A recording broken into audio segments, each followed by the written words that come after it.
আসসালামু আলাইকুম ওয়া রাহমাতুল্লাহি ওয়া বারাকাতুহু। ইন্নাল হামদালিল্লাহ নাহমাদুহু ওয়া নুসাল্লি আলা রাসূলিহিল কারীম আম্মা বাদ ফাউযু বিল্লাহি মিনাশ শাইতানির রাজীম বিসমিল্লাহির রহমানির রহিম। সমস্ত মানুষকে, সমস্ত মাখলুককে আপনার অনুগত করতে চাইলে, বাধ্য করতে চাইলে আমলটি করবেন। আল্লাহ পাক রব্বুল আলামিন পবিত্র কোরআনে ইরশাদ করেছেন, ওয়ালিল্লাহিল আসমাউল হুসনা ফাদউহু বিহা। যে আল্লাহ পাক রব্বুল আলামিনের অসংখ্য সুন্দর সুন্দর নাম রয়েছে, তোমরা কোনো কষ্টে, মুসিবতে, কোনো সমস্যায় পতিত হলে সেই নাম নিয়ে আল্লাহকে ডাকো, আল্লাহ তোমাদের ডাকে সাড়া দিবেন।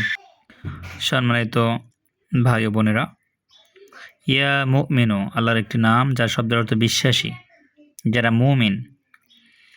ইয়া মুমিন এটা আল্লাহর একটি নাম, সিফাতি নাম।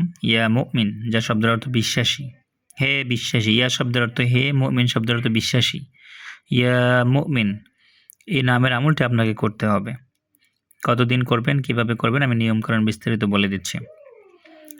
কোরআনের আমলগুলো, আল্লাহ তাআলার নামের আমলগুলো পরিপূর্ণ আস্থা, বিশ্বাসের উপর ডিপেন্ড করে। আপনি যত বিশ্বাস স্থাপন করতে পারবেন, যত ইয়াকিন, যত খুশু সহিত আল্লাহকে ডাকবেন, যত ধ্যান খেয়ালের সহিত আমল করবেন, তত কার্যকারিতা, ফায়দা তাড়াতাড়ি আসবে এবং ভালো ফায়দা আসবে। সম্মানিত দর্শক, এই জন্য আল্লাহ পাক বলেছেন, যালিকাল কিতাব লা রাইবা ফি, এটা এমন একটি কিতাব যাতে কোনো সন্দেহ নেই, হুদাল লিল মুত্তাকিন, যারা বিশ্বাসী তাদের জন্য পথ প্রদর্শক। আপনারা যদি বিশ্বাস স্থাপন করতে পারেন পরিপূর্ণভাবে, বিশ্বাসটা যদি মজবুত হয়, তাহলে ইনশাআল্লাহ অতি দ্রুত কার্যকারিতা আসবে, অতি দ্রুত কাজ করবে। এই আমলটা আপনাকে প্রতিদিন উক্ত নামটি, ইয়া মুমিন, এই নামটিকে আপনাকে 1000 বার পাঠ করতে হবে। আমল করার নিয়ম হচ্ছে, আমলের শুরুতে কয়েকবার দুরূদ শরীফ পাঠ করে নেবেন, পাক পবিত্র অবস্থায় আমলটি করবেন, গায়ে সুগন্ধি মেখে নেবেন। যাদেরকে বাধ্য করতে চান তাদের কথা স্মরণ রাখবেন। তারপর আল্লাহর এই নামটিকে খুব ধ্যান খেয়ালের সহিত ইয়া মুমিনু এইভাবে 1000 বার পাঠ করবেন। বেশি কম হলে সমস্যা নেই, চেষ্টা করবেন 1000 বার পাঠ করার জন্য, খুব ধ্যান খেয়ালের সহিত। যে আল্লাহকে আমি ডাকতেছি, আল্লাহ পাক রব্বুল আলামিন এই নামের ফজিলত আমাকে দান করবেন এবং এই নামের উসিলা করে আমার সমস্ত মাখলুককে অথবা অমুক অমুক ব্যক্তিকে আমার বাধ্য করে দেবেন ইনশাআল্লাহ। আমল শেষ করে কয়েকবার দুরূদ শরীফ পাঠ করে আল্লাহর কাছে মোনাজাত করবেন যে, আল্লাহ এই নামের উসিলা করে আমাকে, আমার সমস্ত মাখলুককে আমার বাধ্য করে দাও, অথবা নির্দিষ্ট জায়গায় বাধ্য করতে চান তাদের কথা স্মরণ রাখবেন।